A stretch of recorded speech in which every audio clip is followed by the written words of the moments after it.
گفتگو ہماری مقدمات میں سے یہ 8ویں جو ہے وہ مقدمے میں ہے کہ دلالت جو ہے وہ تابع ہوتی ہے کس کے؟ تو ہم نے کہا یہاں پہ ہمارے پاس دلالت جو ہے جو عموماً منطقی تقسیم کرتے ہیں وہ تصوریہ ہے اور تصدیقیہ ہے۔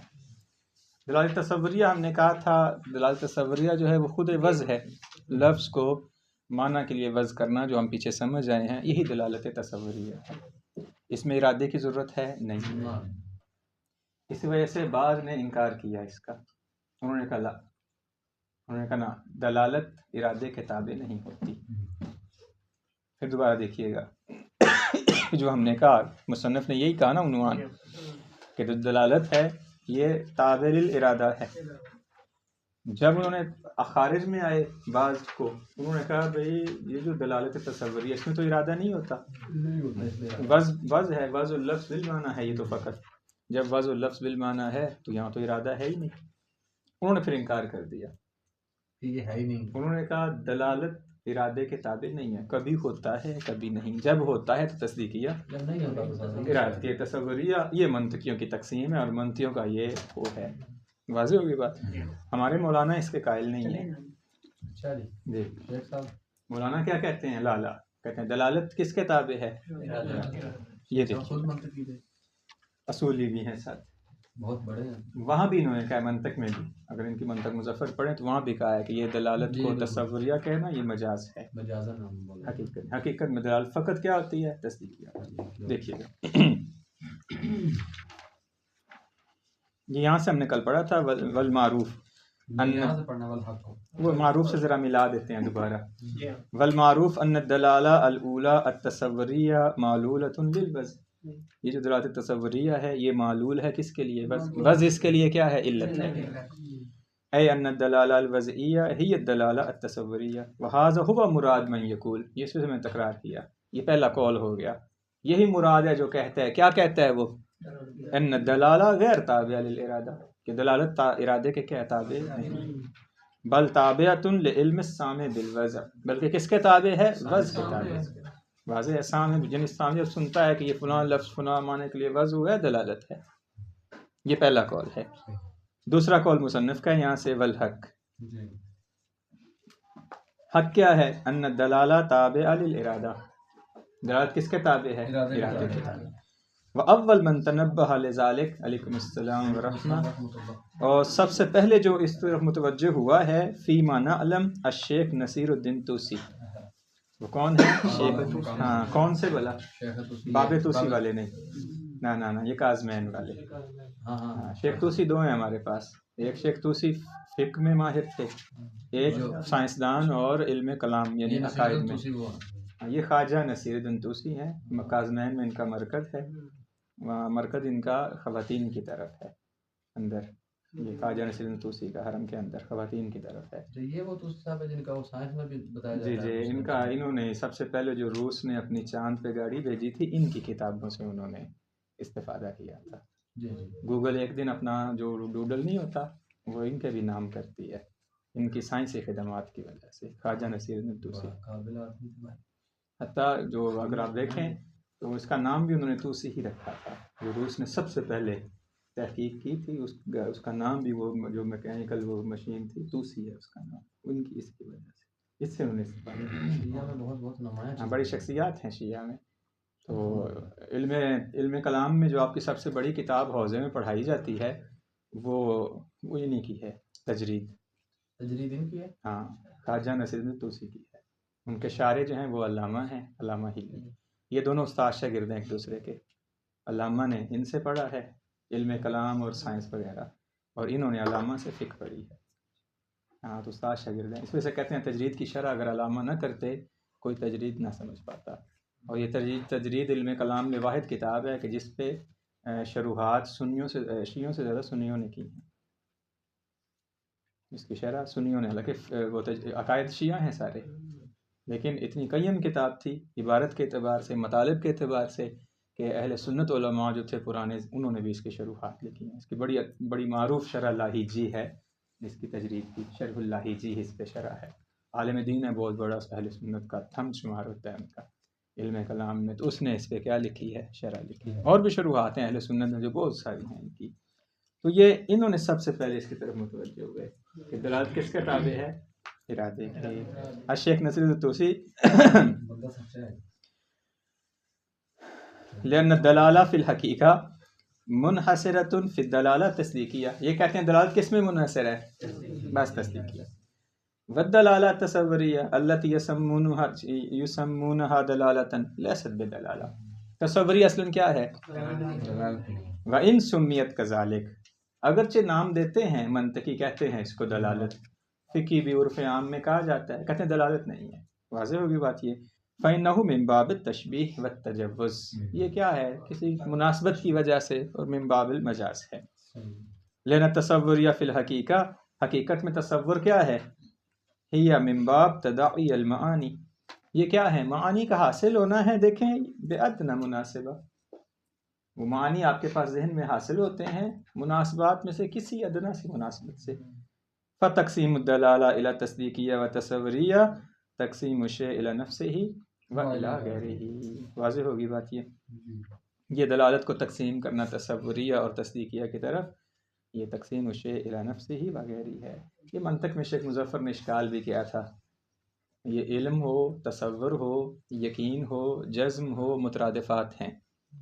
آپ جب علم کو تقسیم کرتے ہیں تصور و تصدیق کی طرف، یہ تقسیم الشیء الی نفسہ ہے، یہ اسی طرف اشارہ ہے، کیونکہ تصور بھی علم ہے۔ آپ علم کی تعریف کیا کرتے ہیں؟ حضور شیء، تصور کیا ہے؟ حضور شیء عند اللہ، تو یہ تصور، یہ وہی ہے تقسیم الشیء الی نفسہ وغیرہ۔ ہاں دلالت بس تصدیقیہ ہے، واضح ہے بات یہ، وہ کیا ہے؟ حضور صورت شیء عند العقل بعد ہاں والحکم علیہ، ایک تو صورت حاصل ہوتی ہے، پھر آپ حکم لگاتے ہیں کہ یا یہ موجود ہے یا موجود نہیں ہے، یعنی اس کے وجود اور عدم وجود کا حکم، یہ تصدیق ہے۔ وہ علم ہے اور یہ تصدیق ہے۔ اس کے بعد علم شے ہے، تصدیق شیء آخر۔ انشاءاللہ منطق کبھی پڑھیں گے تو یہ سمجھیں گے آپ کو باتیں۔ وصرف ذالک ان الدلالہ حقیقتاً، پھر کیا ہے؟ حقیقت میں جو دلالت ہے، کما فسرناہا فی کتاب المنطق الجزء الاول، جیسے کہ ہم نے تفسیر کی ہے منطق میں بحث الدلالہ، یہ کیا ہے؟ یہ آپ دلالت سمجھانے جا رہے ہیں۔ دلالت کیا ہے؟ واضح، دلالت میں تین چیزیں ہیں نا آپ کے پاس، دال مدلول اور دلالت۔ دال کیا ہوتا ہے؟ دال یا مسور کی یا چنے کی، واضح ہے، اور ان میں سے جو اقوا ہے وہ مسور والی ہے۔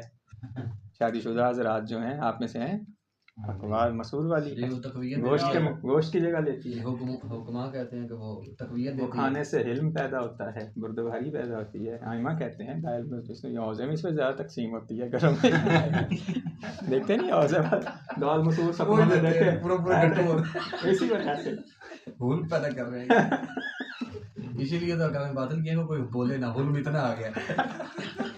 واضح، حلم میں علم، تو دال لفظ ہے، مدلول معنی ہے جی، اور یہ کیفیت انتقال کیا ہے؟ دلالت۔ جیسے ہم نے وزن میں کہا، واضح کیا ہے؟ وزن کرنے والا لفظ کیا ہے جس کو وزن کیا جا رہا ہے؟ موضوع ہے، جو معنی ہے وہ موضوع ہے، جو کیفیت انتقال ہے وہ وزن ہے۔ یہ دیکھیے گا، کہتے ہیں وہی یہ دلالت ان یکشف الدال عن وجود المدلول، دال کس کو کشف کرتا ہے؟ مدلول کے وجود کو۔ دال یعنی لفظ، لفظ کاشف ہوتا ہے کس سے؟ معنی کے لیے۔ یعنی ابھی مثلا میں لفظ ہبہ بولوں، کئیوں کے ذہن میں جائے گا کہ اس کی ممکن ہے کسی کی ہو ہبہ معشوقہ لفظ ہبہ بولنے سے درس ورس یہیں رہ جائے گا، وہ ہبہ کے پاس اور ہبہ ان کے پاس، یہ حقیقت میں وہ مجاز واضح ہے بات۔ یہ لفظ کس کو کشف کرتا ہے؟ یہ سوتے وقت نہیں، آپ سوتے وقت بندہ سونے لگتے ہیں شروع ہو جاتے ہیں، کب شادی ہوگی، کیسے لیٹیں گے، کیا ہوگا، حسن صاحب ہے ہم تو اب پرانے ہو گئے نا، اب آپ جوانوں کی باری۔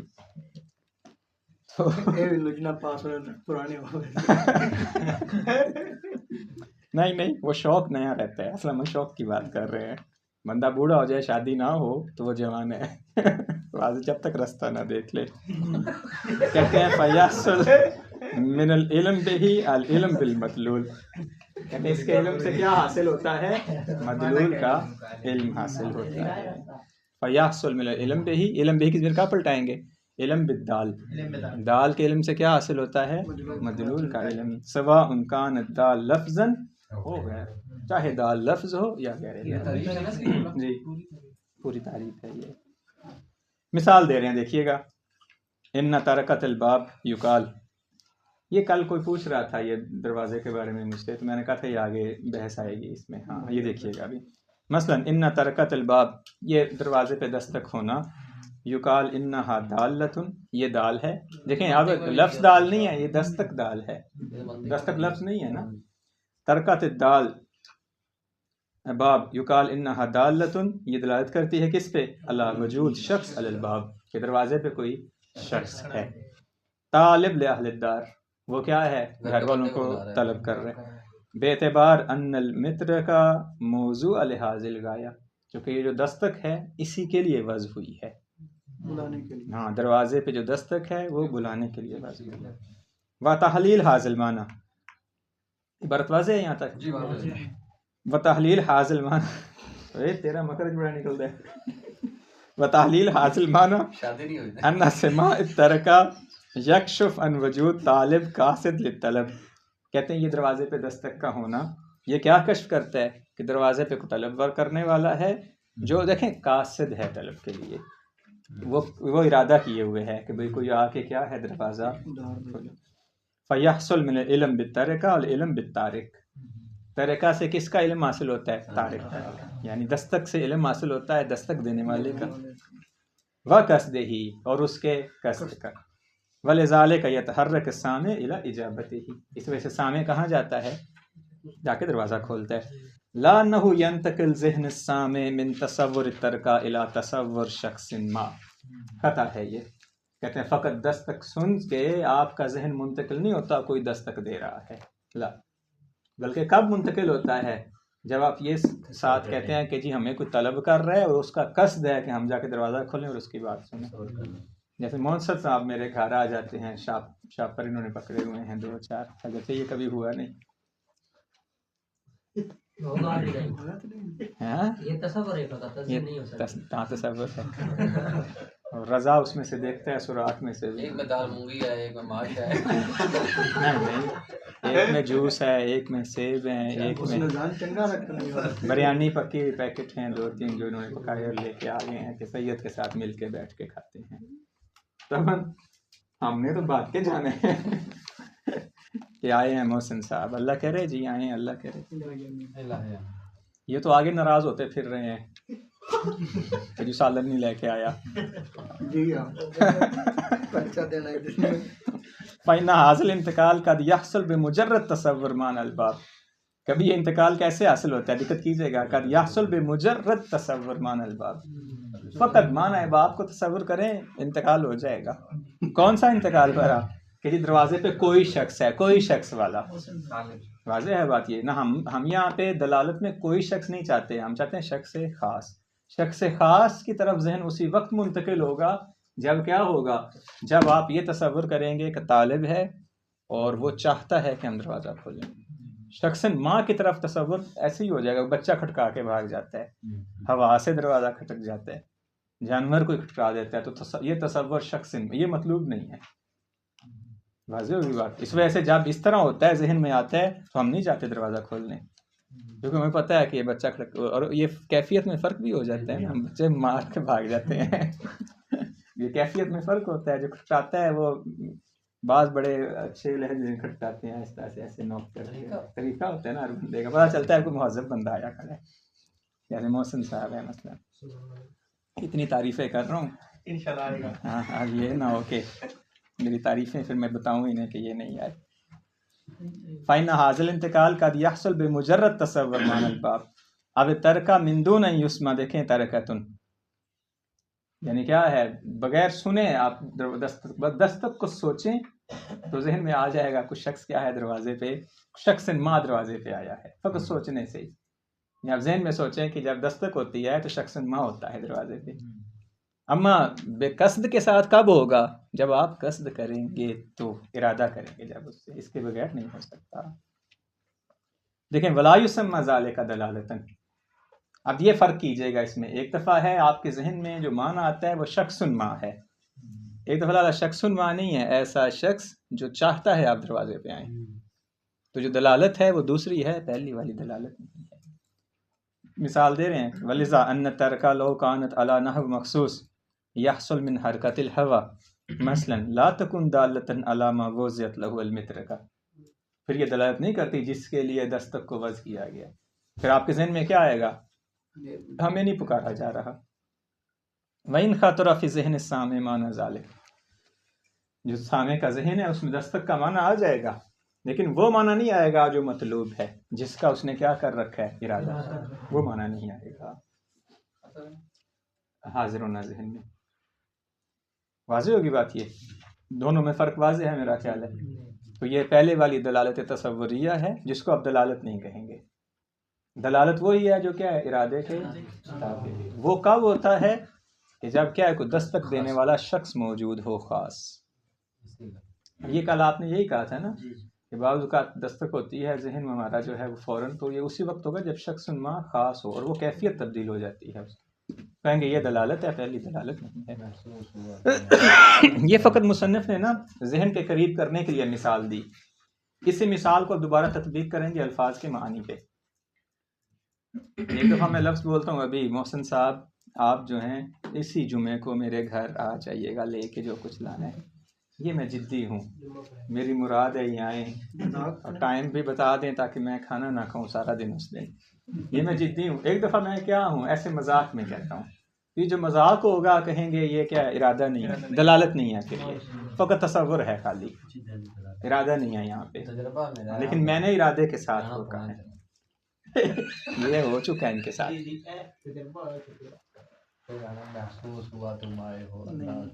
نہیں یہ آتے رہتے ہیں، مذاق کر رہا ہوں، یہ آتے رہتے ہیں ویسے.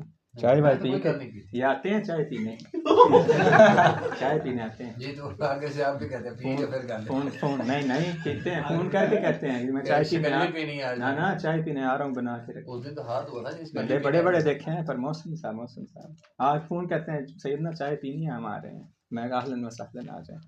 ٹھیک ہے چائے دودھ والی ہوتی ہے کہوا والی؟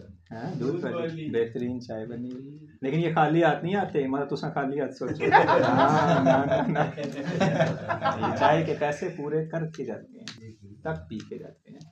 دھیان نہ تماشے وہاں کے زیادہ ناچ. وہکذا نقول فی دلالت الالفاظ علی معانیہا بدون فرق. اسی طرح کہ الفاظ کی دلالت ہے معنی پہ بغیر کسی کیا فرق کے.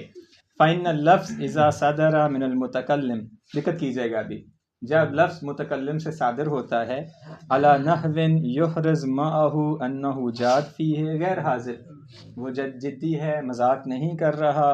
وَأَنَّهُ عَنْ شَعُورٍ وَقَصْدٍ، وہ شعور اور قصد سے کہہ رہا ہے. وَأَنَّ غَرْضُهُ الْبِيَانِ وَالْإِفْهَامِ، اس کا غرض کیا ہے؟ بیان اور افہام ہے. مثال میں دے چکا.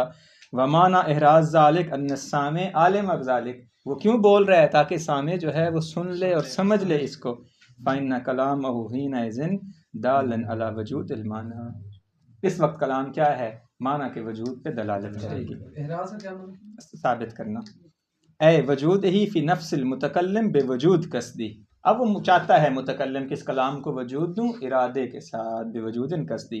فیکون عالم علم السامع بصدور الکلام منہ، اب سامع کا یہ کلام سننا جو صادر ہوئی ہے اس سے یستلزم علمہ بان المتکلم قاصد لمعنہ. اب وہ چاہتا ہے جو متکلم کیا ہے اس کا قصد کر رہا ہے. لاجل ان یفہمہ السامع، تاکہ سامع کیا ہے اس کو سمجھ لے. وبہذا یکون الکلام دالن کما تکون ترک دالن، تو یہ ایسے ہی کلام دلالت کرتی ہے جیسے دستک کیا ہے دلالت کرتی ہے. وینعقد بہذا الکلام ظہور فی معنی الموصولہ، کلام کا کیا ہو جائے گا پھر معنی موصولہ میں ظہور ہوگا. او المعنی الذی اقیمت علی ارادتہ القرینہ، ہاں مجازی معنی پہ اس کا کیا ہے ظہور ہو جائے گا. ہم نے کہا تھا نا دلالت تصریحیہ کے متحقق ہونے کے لیے ضروری نہیں ہے کہ معنی حقیقی ہو، معنی مجازی بھی ہو سکتا ہے اگر قرینائیں خاصہ موجود ہے تو.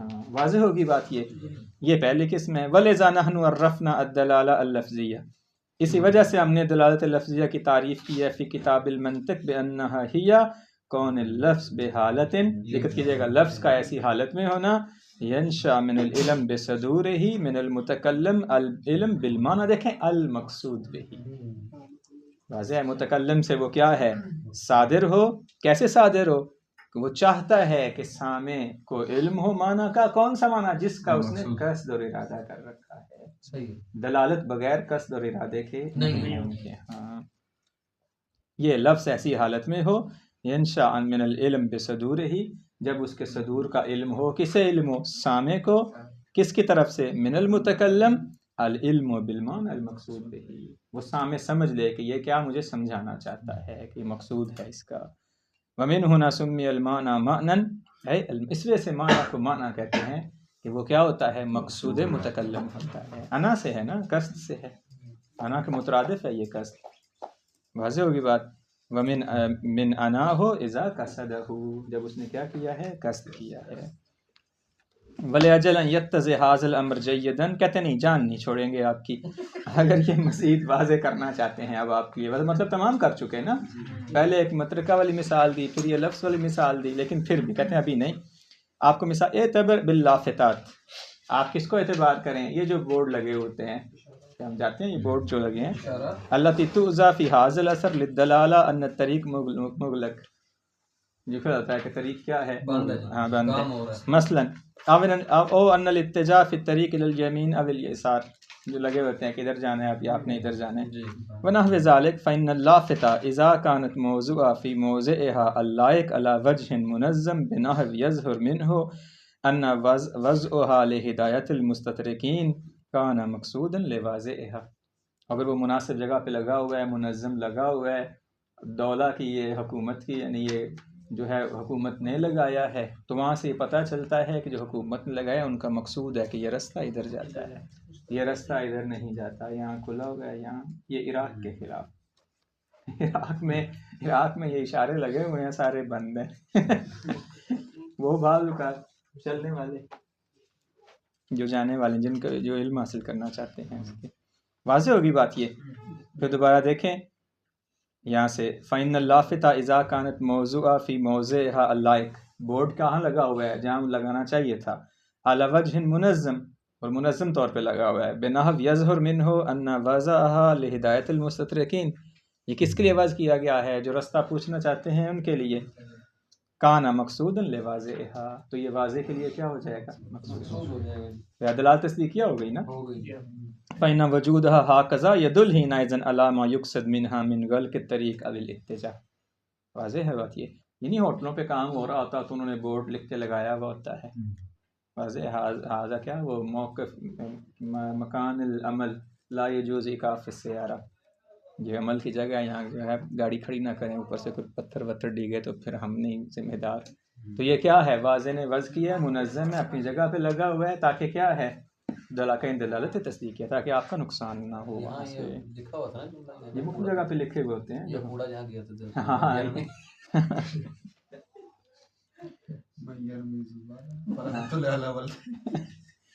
فإن وجودها هكذا يدل حينئذ على ما يقصد منها من غلق الطريق او الاتجاه، اما لو شاهدتها مطروحة في الطريق محملة وعند الكاتب يرسمها، یا آپ نے دیکھا ابھی پینٹر کے پاس یہ پڑا ہوا ہے بورڈ ابھی لکھا جا رہا ہے، تو وہاں نہیں کہیں گے کہ یہ مقصود ہے یہاں پہ، یا کیا ہے بورڈ جہاں لگا ہونا تھا وہ لگا کے پھینک دیا گیا ہے کہیں اور، تب بھی کہیں گے کہ یہ کیا ہے مقصود متکلم نہیں ہے، فإن المعنى المکتوب یخطر فی ذہن القاری، دیکھیں معنی تو آ جائے گا ذہن میں لیکن کیا ہے وہ دلالت تصدیقیہ کیا ہے وہاں پہ نہیں ہوگی، ولیکن لا تکن دالتن عنده على ان الطريق مغلقہ، کہ یہ طریق کیا ہے مغلق ہے، او ان الاتجاہ کذا، بل اکثر ما یفهم من ذلك انها ستؤذى لتدل على هذا بعد ذلك، جو ذہن میں آئے گا وہی آئے گا کہ ابھی اس کی دلالت نہیں ہے، ہاں جب وضع کر دیا جائے گا تو دلالت ہوگی اس کی، لا ان لها الدلالہ فعلا، اس کی فعلی طور پہ دلالت کیا نہیں،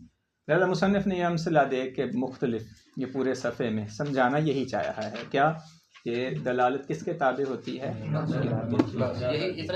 ارادے کے تابع، یہی مطلب ہے، اما دلالت تصوریہ دلالت نہیں ہے، اس کو دلالت کہنا کیا ہے من باب المجاز، وإلا اگر کہتے ہیں تقسیم الشیء الی نفسہ وغیرہ ہی لازم آئے گا، اچھا پورے پیج میں سے مطلب یہ ہے کہ سوال ہمارا اسی کو ہاں یہی ہے، باقی یہ امثلہ پہ تطبیق ہوگا بس۔ ہم صلاح تصدیق انہوں نے ہاں خود کروائی ہے۔ تطبیق ہے یہ الوز شخصی و نوعی۔ تو پھر سادہ ہوں گے۔ قد عرفتہ فی المبحث الرابع، مبحث رابع میں آپ سمجھ چکے ہیں کہ انہ لابد من فی الوز من تصور اللفظ والمعنی۔ ہم نے کہا نا وز کے لیے لفظ کا بھی تصور ضروری ہے، معنی پہ، چونکہ وز حکم ہے اور مجہول پہ حکم نہیں لگایا جا سکتا۔ وعرفتہ ہناک ان المعنی تارتاً بتصورہ الواضح بنفسہ، کبھی واضح بنفسی تصور کرتا ہے معنی کا، عام ہو یا خاص۔ وَأُخْرَى بِوَجْهِهِ وَعُنْوَانِهِ، تیسری قسم کہ جہاں پہ تصور کرتا ہے کس کے ذریعے، وجہ عنوان، یعنی لفظ عام ہوتا ہے معنی خاص ہوتا ہے، وہ افراد میں سے کسی فرد کو وضع کرتا ہے۔ فارف ہونا ان لفظ ایزن کذالک، دقت کیجیے گا، لفظ بھی اسی طرح ہوتا ہے۔ وہاں بحث تھی معنی کے اعتبار سے کہ معنی کبھی تصور بنفس ہی ہوتا ہے، اس کی دو قسمیں، واضح ہوگی بات۔ دو قسمیں کون سی؟ عام اور خاص، یعنی معنی بھی عام لفظ بھی عام، معنی بھی خاص لفظ بھی خاص۔ کبھی معنی کا تصور کیا ہوتا ہے؟ بے وجہ ہی ہوتا ہے۔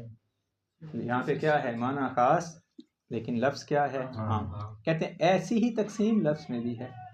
یہاں بھی وہ چار بنائی تھی نہیں، دیکھیے گا، ربما یتصورہ الواضح بنفسہ ہی، کبھی واضح اس کا بنفسہ ہی تصور کرتا ہے، وَيَضَعُهُ لِلْمَعْنَى كَمَا هُوَ الْغَالِبُ فِي الْأَلْفَاظ، اور اس کے لیے معنی رکھتا ہے، فَيُسَمَّى الْوَضْعُ حِينَئِذٍ شَخْصِيًّا، اس کو وضع کیا کہتے ہیں؟ شخصی کہتے ہیں۔ وَرُبَّمَا يُتَصَوَّرُهُ بِوَجْهِهِ وَعُنْوَانِهِ فَيُسَمَّى الْوَضْعُ نَوْعِيًّا، تو اس کو وضع کو کیا کہیں گے؟ وضع۔ واضح ہوگی بات یہ، جب تصور بے نفس ہی کرتا ہے تو شخصی، جب تصور بے وجہ ہی کرتا ہے لفظ کا، وہاں کے بالعکس، یہاں کیا کہیں گے؟ اس کو کہیں گے یہ نوعی ہے۔ یہ سمجھنا انتہائی ضروری ہے، طالب علم بحث خارج میں پہنچ جاتے ہیں یہ نہیں پتہ چلتا شخصی اور نوعی میں فرق کیا ہے۔ مفاہیم کے بحث میں بھی آیا تھا، وجہ ہے کہ جی شخصی حکم تو مرتفع ہوتا ہے، نوعی حکم نہیں۔ کیا نوعی یعنی؟ وہ یہاں سے سمجھیں گے کہ شخصی اور نوعی میں کیا فرق ہے۔ ابھی تو انہوں نے کہا پوری پڑھ لو۔ ہاں، اس وجہ سے کہتا ہے کہ سمجھ کے جائیں۔ نہیں، انشاءاللہ اگر ہم یہ اصول پڑھ لیتے ہیں، جیسے شروع میں ہم نے کہا ہے کہ جی اصول قواعد ہیں کہ جن کے ذریعے استنباط کرتے ہیں، تو انشاءاللہ یہ قواعد آپ کو لکھوا دوں گا میں کتنے ہیں ٹوٹل۔ ہاں، یہ جیسے ہم ابھی تک ہم کسی قاعدے میں داخل نہیں ہوئے، تو آپ کو یہ پہلا قاعدہ ہے کہ جس کے ذریعے فقہ پہ استنباط کیا جاتا ہے۔ انہوں نے نہیں مانگنے کتنے قاعدے ہیں، یہ فائدے کے لیے ہے فقط، یہاں رٹا نہیں، آپ کے فائدے کے لیے بس۔ انہوں نے تو یہاں سے بھی دینا ہے نا جی، یہاں سے بھی امتحان میں آ سکتا ہے۔ یہ مقدماتی ہیں، اس کا مقدمات ہے نا یہ۔ مسالے تھوڑی مطلوب کریں گے کہ دروازے پہ ہو سکتا ہے تھوڑا ان سے کیا ہے، امتحان میں تو کچھ بھی کتاب میں جو ہے وہ طلب کی جی جی، یہ واضح ہوگی بات۔ یہ ان کے دیکھیے گا، دوبارہ پھر دیکھیں، ربما یتصورہ الواضح بنفسہ ہی ویضعہ للمعنی، کبھی لفظ کا بذات ہی تصور کرتا ہے اور اس کے لیے معنی قرار دیتا ہے، کما هو الغالب فی الالفاظ، جیسے کہ عام طور پہ الفاظ میں ہوتے ہیں، لفظ زید کا تصور کرتے ہیں اس کے لیے معنی، جیسے میں نے میرا بیٹا پیدا ہوا، میں نے لفظ رضا کا تصور کیا، اس معنی کے لیے بس کر دیا، یہ شخصی ہے۔ واضح ہوگی بات یہ۔ کبھی کیا ہوتا ہے؟ نوعی ہوتا ہے، لفظی نہیں ہوتا۔ واضح ہے، یعنی آپ بذات ہی لفظ کا تصور نہیں کرتے، ہاں لفظ عام ہوتا ہے اور جو موضوعہ ہے وہ خاص ہوتا ہے۔ وہاں بالعکس، وہاں کہا تھا لفظ عام موضوعہ خاص، یہاں کہیں گے لفظ عام۔ واضح ہے بات یہ دیکھیے گا، مثال الوضع النوعی، چونکہ شخصی کی تو واضح تھی انہوں نے نہیں دی، نوعی کی امثلہ دیکھیے گا۔ مثال الوضع النوعی واضح ہے، ویسے ہی ہم جیسے پڑھیں گے آپ سمجھ جائیں گے۔ الہیئات، جیسے کہ حیات ہیں، لفظ عام ہے، جیسے زارابہ کی حیات کیا ہے؟ فعلا، یہ لفظ عام ہے۔ فعلا فقط زارابہ کے لیے نہیں، جتنے معنی آتے جائیں بیچ میں، فعلا کے اندر زارابہ آئے گا تو ضرب ماضی میں متحرک کوئی، ناصرہ آئے گا تو مدد ماضی میں متحرک کوئی۔ یہ وضع کیا ہے؟ وضع نوعی ہے، شخصی نہیں ہے۔ شخصی ہوتی تو فقط ایک کے لیے، لیکن یہاں پہ کیا ہے؟ نوعی ہے۔ دیکھیں، فَإِنَّ الْحَيَاءَ غیر قابل للتصور بنفسها، حیت کا بذات ہی تصور کیا ہے آپ نہیں کر سکتے، بل انما یسع تصورها فی مادۃ من مواد اللفظ، یہ لفظ کے مواد میں سے کسی مادہ میں اس کا تصور کریں گے. یہ حیت فعل ماضی، حیت فعل مضارع، حیت فعل امر، یہ جتنی حیات ہیں، جیسے دیکھیں یہ نوعی ہیں. کا حیت کلمت ضرب مثلا وہ حیات الفعل الماضی فإن تصورها لا بد ان يكون في ضمن الضاد والراء والباء، یہ ذات را اور با کے ضمن میں ہے، اور فی ضمن الفاء والعین واللام فعلا کے بھی ضمن میں ہے. لما كانت المواد غیر محصورہ، چونکہ مواد ہمارے پاس محصور نہیں ہے نا، جو مادے ہیں ضربا نصرا، یہ تصور نہیں کر سکتے جو افعال ہیں. ولا يمكن تصور جميعها، تمام کا تصور ممکن نہیں ہے. فلا بد من الاشارہ الى افرادها بعنوان عام، اس وجہ سے ان کے لیے ہم نے کیا وضع کیا؟ عنوان عام. وہ کیا جی؟ حیت فعل ماضی فعلا، حیت فعل مضارع یفعل، اس طرح یہ ہم نے وضع کی. حیت فعل امر افعل، حیت وہ اسم فاعل فاعل، اس طرح اسم مفعول مفعول، اس طرح ان کے اندر جو مادہ آتا جائے گا وہ معنی دیتے جائیں گے. یہ آسانی کے لیے کیا انہوں نے، کیوں؟ چونکہ حیات کو بذات ہی تصور کرنا ممکن. اس کو کیا کہیں گے؟ یہ وضع کیا ہے؟ وضع نوعی ہے، شخصی نہیں. مطلب جیسے کسی چیز کو بنانا ہو تو اس کی وہ بنا دیتے ہیں پہلے سانچہ، یہ سانچے ہیں، یہ سانچے ہیں، اسی کے اندر مادے ڈالتے جائیں، معانی نکلتے جائیں گے. فیاض و کل ہے تکون علی زینت فعلا مثلا او زینت فاعل او غیرہما ویتوصل الی تصور ذالک العام بوجود الحیا فی احد المواد، مواد میں سے کسی ایک مادے میں جس مادے میں جس حیت میں ڈالیں گے اس کا معنی مل جائے گا آپ کو. کا مادت فعلا التی جرت الاصطلاحات علیہا عند علماء